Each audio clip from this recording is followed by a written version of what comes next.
This is Optimal Finance Daily, episode 2582, How to Reach Financial Independence on a Low Income by Christina Browning of ourrichjourney.com. And I'm your host and personal finance enthusiast, Diana Merriam. This is the show where I serenade you with the sweet sounds of personal finance from some of the best blogs on the planet, with the author's permission, of course. So with that, let's get right to today's post as we optimize your life.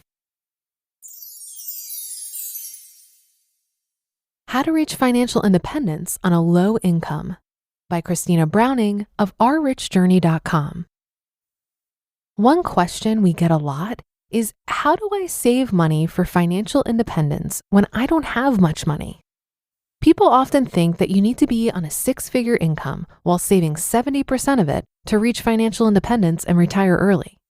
But that's just not true. The key to reaching financial independence is by focusing on the money that you do have and prioritizing how you spend it. I truly believe that financial independence is for everyone, regardless of income. That's because it's based on your own expenses, not the specific expenses of millionaires. There are three things you need to focus on to achieve financial independence: making money, saving money, and investing the money that you make and save. I want to talk about saving, how you can save more money to put towards your financial independence goals, no matter what your income level is. Number one, calculate your savings rate. Your savings rate is the percentage of your income that you're saving. To calculate your savings rate, you need to divide your monthly savings amount by your monthly net income. For example, say you earn $2,000 a month and put $200 of your earnings into a 401k account. That means your savings rate is 10%. Yes, I include 401k contributions as savings because anything that contributes to your net worth contributes to your F.I.R.E number, which is the amount of money you need to reach financial independence and retire early. Any money you contribute to savings, investment, or retirement accounts is part of your savings rate. Number two, identify where you want your savings rate to be. You don't have to reach a 70% savings rate overnight, and you shouldn't expect to. Try setting small goals to improve your savings rates until you get that number where you want it to be, whether it's 30%, 40%, or 50% of your savings. I recommend you try to bump your savings rate by just 1% per month. Starting off this small will trigger that muscle that gets you used to automatically saving a little more every month. Number three, find that free money.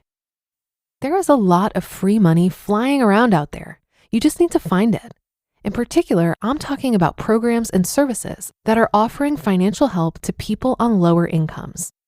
These can include down payment assistance for home buyers, childcare subsidies, childcare assistance, and more. A great example of these kinds of assistance opportunities is the Individual Development Account. The U.S. has more than 250 of these types of accounts, which are designed to assist people on lower incomes to save for things like education, first home buying, and starting businesses. When you deposit money into these accounts, your contributions will be matched, often one-to-one, by a government agency, nonprofit, or even a private corporation. Often the only prerequisite for this kind of account is that you make more than 200% of the poverty line. There are a lot of different programs like this that are available, but people often don't realize that they're eligible. My advice would be to do your research and find out what assistance options are available in your community. Number four, trade a skill for a product or service. Using your skills to trade for a product or service is a great way to save money.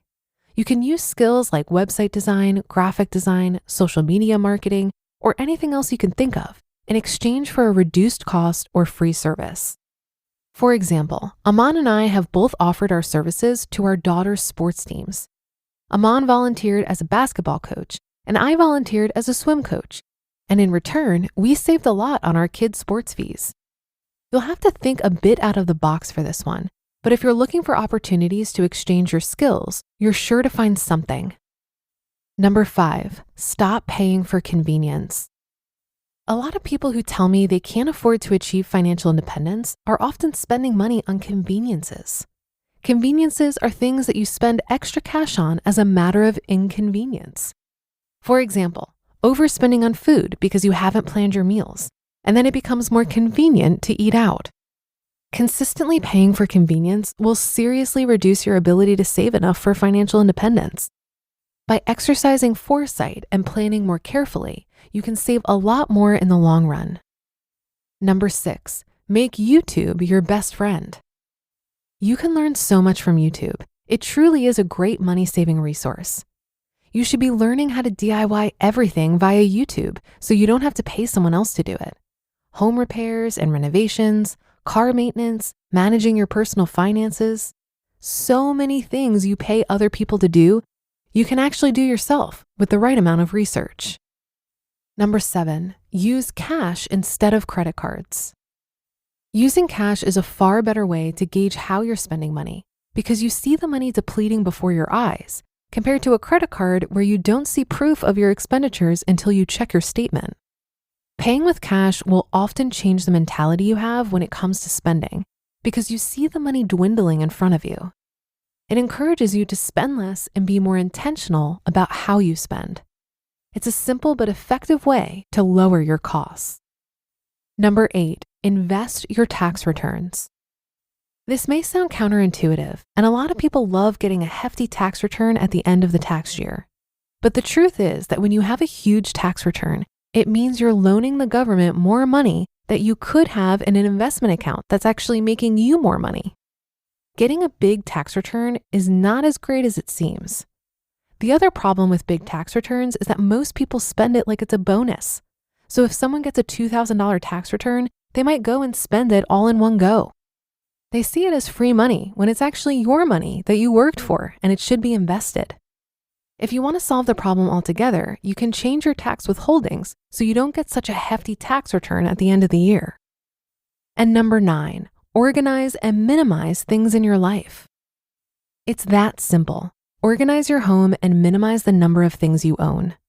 Organize your bills and the number of bills you pay. Condition yourself to prioritize the most important things in your life and spend your money only on things that serve a purpose. Once Aman and I began organizing our finances and minimizing clutter in our life, it gave us more space to save money and think about how we could make more. Hopefully, I've given you some helpful ideas that you can implement in your own financial strategies. Remember that no matter what your income level is, you can find ways to save and work towards financial independence. You just listened to the post titled, How to Reach Financial Independence on a Low Income by Christina Browning of ourrichjourney.com. If you use Mint to track your expenses, you've probably heard the news that they're shutting down. But I've got better news, and you've got options. Monarch is the top-rated all-in-one personal finance app. It gives you a comprehensive view of all of your accounts, investments, transactions, cash flow, net worth, and more. Plus, create custom budgets, track progress towards financial goals, and collaborate with your partner. And now listeners of this show will get an extended 30-day free trial when you go to monarchmoney.com/OFD. I moved from Mint to Monarch earlier this year in an effort to better manage finances with my Midwestern gentleman. I really like that we each have separate logins as it enhances our ability to have full transparency with each other. After trying out Monarch for myself, I understand why it's the top-rated personal finance app. So go to monarchmoney.com/OFD and get an extended 30-day free trial. That's monarchmoney.com/OFD for your extended 30-day free trial. There are lots of ways to potentially boost your investments these days, and even more options on where to stash them. Make the smart move by transferring your brokerage account over to Robinhood. Whether you're transferring $1,000 or $2 million, don't miss out on Robinhood's offer for an unlimited 1% bonus on your assets. Unlimited, as in no cap. See why over 3 million people have rated Robinhood 5 stars on the App Store. Visit robinhood.com/optimal to claim your bonus. Terms apply to the bonus. See full bonus terms at robinhood.com. Investments offered through Robinhood Financial LLC. Investing is risky. I believe that FIRE is agnostic when it comes to income and profession. I've seen people achieve FIRE at a variety of income levels, but of course, it's easier with a higher level of income. So if you do have a lower income, I don't think it's impossible to retire early. I just think you're going to need to be more resourceful, creative, and determined than someone with a higher income. You would also very much benefit from an attitude that frugality is fun. It's all about the balance between expenses and income. The person who can live on 25 grand a year and saves 25 grand a year retires in the same amount of years as the person who needs 50 grand a year to live and saves 50 grand a year. I think the main challenge of pursuing FIRE on a lower income is that many people would not enjoy the lifestyle involved. The question of FIRE is a simple math problem, but how you derive enjoyment out of life is a much more complex question. If I personally was working with a lower income, I would probably focus on financial stability, living within my means, and finding work that paid more. Then, as my income increased, I would put more effort into strategizing around a FIRE plan. That brings us to the end for today, though. Thanks so much for listening all the way through, and I'll catch you tomorrow on our next episode, where your optimal life awaits.